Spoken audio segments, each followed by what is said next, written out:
Por tanto, el resultado es una persona a la que no se puede considerar un caballero cristiano, pero que al menos se comporta casi siempre de un modo correcto. Secretario General. También nos da instrucciones sobre el político como actor. El príncipe cumplirá o no su palabra, se comportará o no de una forma humana, religiosa o compasiva, o como un padre de familia, dependiendo de las circunstancias. Pero es necesario que parezca que tiene esas cualidades. Los hombres en general juzgan más por los ojos que por las manos. A todos nos es dado ver, pero tocar es algo reservado a unos pocos. Todos ven lo que parece ser, pero pocos sienten lo que realmente eres. Así, en un sentido más amplio, el príncipe está representando un papel, que es que parezca ser lo que él sabe que no tiene por qué ser en realidad. Y ha de dar la impresión de que actúa por principios cuando actúa movido por un plan preestablecido, o lo que en el mundo moderno denominamos una estrategia a largo plazo, porque en cierto modo Maquiavelo inventó el concepto de estrategia a largo plazo. Céntrate en temas concretos. Habla de las cosas que importan a la gente.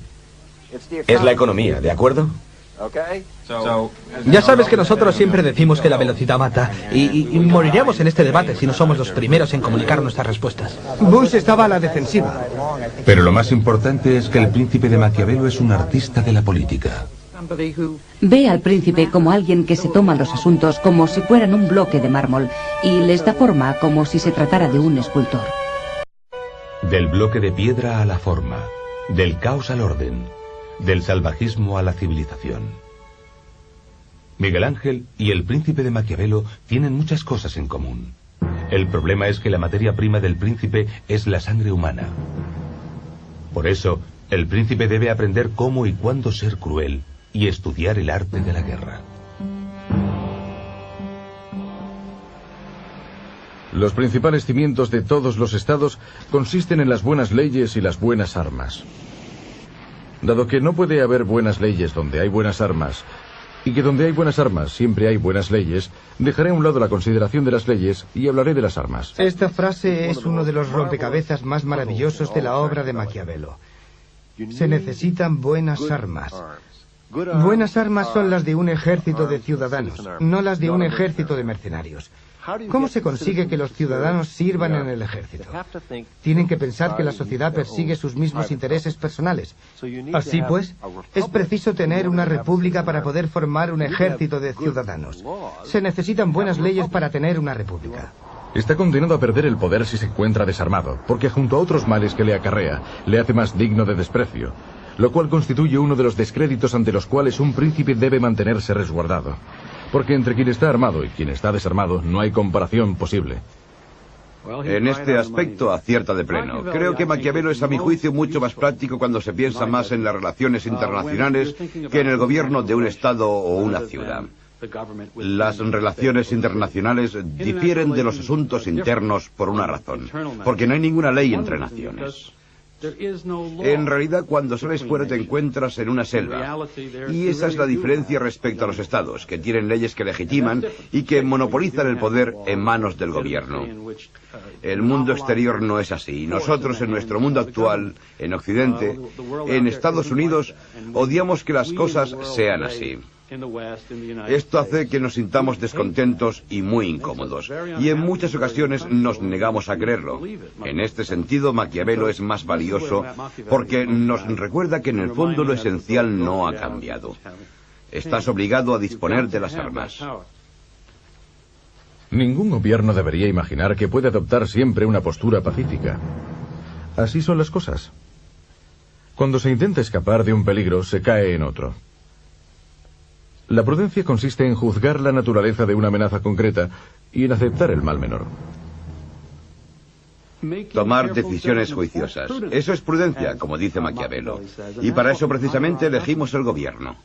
Al final, Maquiavelo también dice que no se debería ser demasiado cauteloso, que no se debería ser demasiado prudente. Habrá que tomar medidas. Es fácil encontrar un ejemplo muy actual de esto en el caso de Bosnia, en el cual Bush, que fue, en mi opinión, el que tuvo las mejores oportunidades para afrontar el problema y resolverlo, quiso analizar la realidad desde el principio, en el sentido de que no se puede permitir este tipo de violencia, este tipo de... no encuentro la palabra que quiero, que se rompa el orden internacional y que ocurra en plena Europa. Creo que por las razones que sean, teníamos mucha más influencia sobre nuestros aliados europeos de la OTAN que la que queríamos ejercer, y eso probablemente fue un fracaso de liderazgo por nuestra parte. Ninguna ley de la naturaleza dice que Estados Unidos tenga que verse involucrado en todas las crisis. En el momento en que tomamos la decisión definitiva, posiblemente no teníamos otra alternativa. Pero durante el proceso que seguimos para tomar esa decisión, ciertamente no aplicamos las máximas de Maquiavelo. Nunca nos preguntamos cuál es nuestro objetivo, cuáles son nuestros intereses en la zona, cuáles son las soluciones posibles, qué es lo mejor que puede ocurrir, qué es lo peor que puede ocurrir. ¿Algún presidente de Estados Unidos ha realizado alguna vez este tipo de análisis antes de involucrar a la nación en un conflicto extranjero? Creo que Roosevelt lo hizo en su fuero interno antes de entrar en la Segunda Guerra Mundial. Roosevelt tenía capacidad para hacerlo. Nixon también tenía una gran capacidad para ello. A Henry Kissinger, tanto sus admiradores como sus detractores le han llamado el Maquiavelo de Estados Unidos. Eso convertía a Richard Nixon en su príncipe. Tiene un talento especial para la política internacional. Es brillante e incisivo, pero también reservado y receloso. Nixon pudo haberse aprovechado del consejo de Maquiavelo al menos en un aspecto.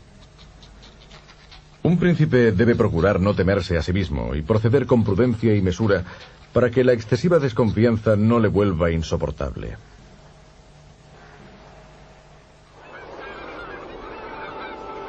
Durante más de un siglo, Estados Unidos ha gozado de la ventaja del aislamiento entre recursos naturales de gran riqueza. Era una excepción entre los demás pueblos, inmune al virus maquiavélico de Europa, la política de la supervivencia. ¿Se ha perdido ya esa inmunidad? No podemos continuar de manera indefinida con nuestro método puro y excepcional. Eso no significa que todos los fines justifiquen todos los medios, pero significa que la pureza que hemos perseguido mediante algunos de nuestros académicos y en la que alguno de nuestros dirigentes ha insistido tanto, será mucho más difícil en el futuro. Hemos desestabilizado gobiernos. Hemos intentado asesinar a jefes de Estado extranjeros. Hemos hecho estas cosas y creo que, particularmente durante la etapa de Nixon, se violaron nuestros principios, nuestros ideales. Creo que todavía acusamos todos esos acontecimientos. En los 100 primeros días ofreceremos a los votantes... Aunque Maquiavelo parece ser especialmente experto en política internacional, algunos de sus consejos sobre temas internos también tienen repercusión, al menos para los conservadores de la actualidad.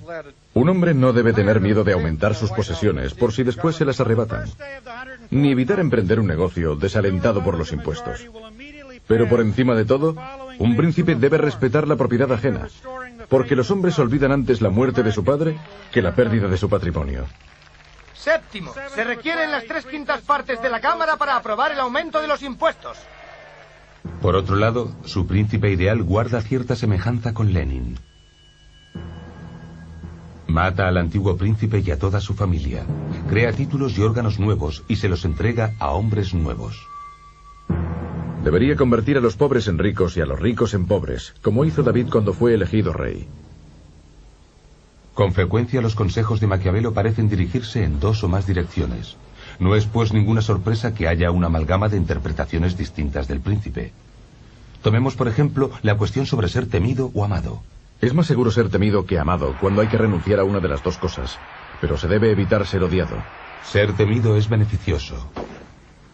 Ser odiado es contraproducente. Muchos ejecutivos estarían de acuerdo con esta afirmación. Seguir al pie de la letra los dogmas de la virtud cristiana está fuera de lugar. Así, el dilema que plantea es parte de las diferencias que aporta al estudio de la política actual. La respuesta que da es también característica. Es una respuesta que separa despiadadamente la política de las restantes disciplinas. Eso confirma la autonomía de la política y la forma en que los demás valores humanos pueden ser pasados por alto en nombre de la lucha por el poder y de la disposición o el mantenimiento del orden. Finalmente, se presenta una copia de El Príncipe a un Médicis que no da ninguna muestra de haberla leído. La obra jamás fue publicada en vida de su autor. Maquiavelo, cuando murió, fue al infierno o a algún lugar parecido.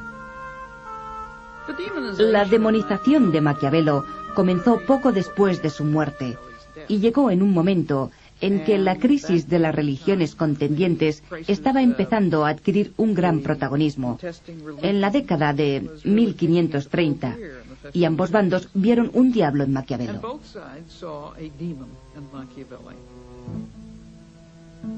Pobre Nicolás. Ahora no solo es un demonio, sino que los Médicis le atormentan incluso en el infierno. Se dice que sus ideas han inspirado la matanza de 50.000 protestantes franceses en 1572, cuando Catalina de Médicis era reina de Francia. Y la Inglaterra protestante convierte a Nicolás en su villano principal. Existe la idea de que todo lo que tenga su origen en Italia, en el sur, en el catolicismo, es en cierto modo maquiavélico. Es en la época de Marlowe y Shakespeare cuando esta asociación con el mal se convierte en evidente. Se habla de Iago como de alguien maquiavélico. Se habla de Ricardo III como de alguien maquiavélico. Entonces se produce una especie de rehabilitación que tiene lugar en un periodo de republicanismo clásico, que incluye algunos de los republicanos clásicos ingleses, y la gente comienza a ver a Maquiavelo como republicano. El estado del alma de Maquiavelo es ciertamente menos importante para nosotros que la naturaleza de su legado y la finalidad con la que se han utilizado sus ideas. En el siglo XX se le ha considerado, por un lado, como el precursor de formas de gobierno totalitarias o autocráticas, y por otro lado, como un buen republicano y un excelente sociólogo que ayudan a comprender el funcionamiento del mundo. Washington, Napoleón, Churchill, Lenin, criaturas intelectuales del mismo padre. ¡Qué maquiavélico! La historia no puede decirnos dónde acabó el alma de Nicolás. Pero sí sabemos que creyó que había que guardar las apariencias y que sus restos mortales fueron trasladados a la iglesia de la Santa Croce, al lado de los de otros florentinos inmortales.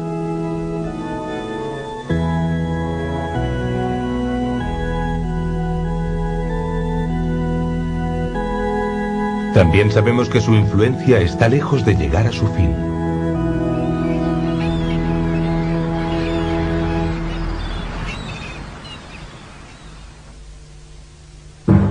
En la actualidad, Maquiavelo y El Príncipe parecen estar de moda. Por ejemplo, un columnista de la revista US News and World Report lo utilizó para criticar al presidente, y ese mismo presidente lo citó en el Washington Post para apoyar su política. Debe considerarse que no hay nada más difícil de conseguir ni nada que suponga un éxito más dudoso o más peligroso de controlar que iniciar un nuevo orden de cosas. El príncipe nuevo tiene enemigos en todos aquellos que se aprovechaban del orden antiguo. Y solo los defensores poco entusiastas... Así pues, Maquiavelo trabaja como consejero en la Casa Blanca a tiempo parcial. Eso es mucho más que una simple metáfora. Si Maquiavelo inventó la política tal como la conocemos nos ha brindado algunos Maquiavelos modernos. Salid y dad la vuelta por consejeros, estrategas, analistas políticos. Quizás no están por encima de unos cuantos trucos sucios, pero solo en aras de una victoria limpia y clara. Si Maquiavelo parece abogar por dos sistemas políticos diferentes, también pueden hacerlo ellos. Hoy en día, Nicolás goza de buena salud. Mientras su antiguo estado pone su nombre a un exquisito vino Chianti, se ha unido a Attila, rey de los hunos, y a las filas de los ejecutivos de las grandes multinacionales, y tiene intereses en unos cuantos valores del mercado. Todos siguen más o menos sus preceptos. Uno de ellos no ha entendido su mensaje en absoluto y aplica una ley de oro que podría haber salido del príncipe si Maquiavelo hubiese pensado en ella. Tal vez todo esto sea el purgatorio de Maquiavelo. el juicio sobre su legado todavía no ha terminado, e incluso sus más fervientes defensores admitirán que tuvo algunos, digamos, deslices. A veces, también se equivocó al interpretar la historia. En mi opinión, escrutó la historia para buscar los ejemplos que más le convenían y que le permitieran ilustrar sus teorías en lugar de intentar descubrir primero qué ocurrió realmente. Era digámoslo así, no era un productor de historia, era un consumidor. Creo que su descripción de la naturaleza humana es tan clara que cualquiera estaría de acuerdo con el hecho de que la naturaleza humana es imperfecta. Pero para Maquiavelo es más que imperfecta, nunca está guiada por un móvil correcto, y creo que esto es, de hecho, lo menos realista. Como muchos realistas, pensó que la realidad era evidente por sí misma. Y de hecho, la realidad es lo más difícil de apreciar. Maquiavelo vivió en un momento en que nuevas ideas y nuevas tecnologías estaban cambiando para siempre las realidades del poder y las concepciones de los gobiernos, igual que todos nosotros. Y su consejo de analizar con cuidado los requisitos para conseguir el éxito sin perder el coraje necesario para actuar, hoy nos parece dolorosamente oportuno. Su legado también nos ha ayudado a entender cuándo se tiene que poner esa analogía al servicio de una idea, como hizo en los discursos, donde manifestó su concepto del gobierno republicano. Creo que el príncipe debe cumplir esa función de contrarrestar los discursos, porque para él eran las dos caras de una misma moneda, y eso es una prueba de su perspicacia. Algunos libros son lo bastante complicados como para que puedan transmitir un mensaje distinto para cada persona en épocas diferentes, porque de alguna forma abordan un aspecto fundamental de la experiencia humana. La República de Platón es un ejemplo de esto. También el Contrato Social de Rousseau o las obras de Locke. El Príncipe de Maquiavelo es un libro así. Se sumerge de una manera muy profunda en un aspecto de la vida humana. El núcleo central es el papel de los dirigentes, porque son necesarios en cualquier comunidad humana compleja. Gary Hart es autor de un libro que considera que podía haber escrito el propio Maquiavelo si hubiera sido un idealista. Hart observa importantes similitudes entre la época de Maquiavelo y la nuestra. Creo que estamos viviendo en la cúspide de un período histórico, el final de un período histórico. Esto ocurre una vez cada 100 años, a veces cada 500 años. Y estamos ante este simbólico nuevo siglo, nuevo milenio, realmente en una nueva era de la economía, con la información frente a la industria o las máquinas, y con un nuevo orden mundial para sustituir el viejo orden de la Guerra Fría. Y lo más importante es que este país encuentre un nuevo príncipe, encuentre a un patriota que pueda ayudarnos a definir en qué va a consistir la nueva era. Algunos lectores de El Príncipe huelen el azufre en sus páginas. Otros le encuentran más parecido con el amoníaco, repugnante pero profundamente esclarecedor. En verdad, mucho de lo que escribió Maquiavelo describía simplemente lo que estaba ocurriendo en su época. Otro motivo por el que creo que hay que disentir de Maquiavelo es por su conclusión fundamental sobre la posibilidad de separar las cuestiones políticas de las consideraciones éticas. No creo que esto sea correcto. Al menos está muy lejos de lo que debería ser. Sin embargo, en la actualidad son pocos los que, contando con cierto grado de experiencia, negarían que la mayor parte de lo que escribió parece de sentido común en política. Hay otro motivo por el que decimos que Maquiavelo nos brinda el sentido común en política, y deberíamos ser más reticentes a contemplarlo de este modo. En el fondo solo afirmamos que lo que él dice es de sentido común, porque ya lo estamos imitando. Así pues, señor presidente, tras haber descrito el funcionamiento de los entresijos del poder en este peligroso mundo, permítame terminar añadiendo unas palabras de precaución. Elija a los consejeros más brillantes, pídales que se dirijan a usted cándidamente, y entonces obre cautelosamente con su consejo. Cuando llegue el momento de tomar una decisión, siga sus ideas, y nunca olvide que es un personaje público, que la capacidad de mando depende de la imagen en 9/10 partes. Nunca deje de representar su papel en público. Y por Dios bendito, no lleve nunca el equipaje.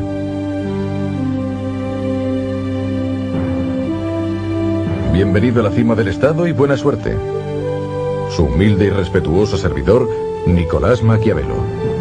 Postdata. No busque la recompensa en el cielo. Una de las cosas que importan a la gente es la economía, ¿de acuerdo? Ya sabes que nosotros siempre decimos que la velocidad mata y moriremos en este debate si no somos los primeros en comunicar nuestras respuestas. Bush estaba a la defensiva. Pero lo más importante es que el príncipe de Maquiavelo es un artista de la política. Ve al príncipe como alguien que se toma los asuntos como si fueran un bloque de mármol y les da forma como si se amplió. El príncipe está representando un papel que es que parezca ser lo que él sabe que no tiene por qué ser en realidad. Y ha de dar la impresión de que actúa por principios cuando actúa movido por un plan preestablecido, o lo que en el mundo moderno denominamos una estrategia a largo plazo, porque en cierto modo Maquiavelo inventó el concepto de estrategia a largo plazo. Céntrate en temas concretos. Habla. Por tanto, el resultado es una persona a la que no se puede considerar un caballero cristiano, pero que al menos se comporta casi siempre de un modo correcto.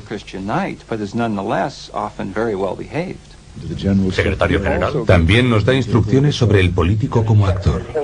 El príncipe cumplirá o no su palabra, se comportará o no de una forma humana, religiosa o compasiva, o como un padre de familia. Tratara de un escultor. Del bloque de piedra a la forma, del caos al orden, del salvajismo a la civilización. Miguel Ángel y el príncipe de Maquiavelo tienen muchas cosas en común. El problema es que la materia prima del príncipe es la sangre humana. Por eso, el príncipe debe aprender cómo y cuándo ser cruel y estudiar el arte de la guerra. Dependiendo de las circunstancias, pero es necesario que parezca que tiene esas cualidades. Los hombres en general juzgan más por los ojos que por las manos. A todos nos es dado ver, pero tocar es algo reservado a unos pocos. Todos ven lo que parece ser, pero pocos sienten lo que realmente eres. Así, en un sentido más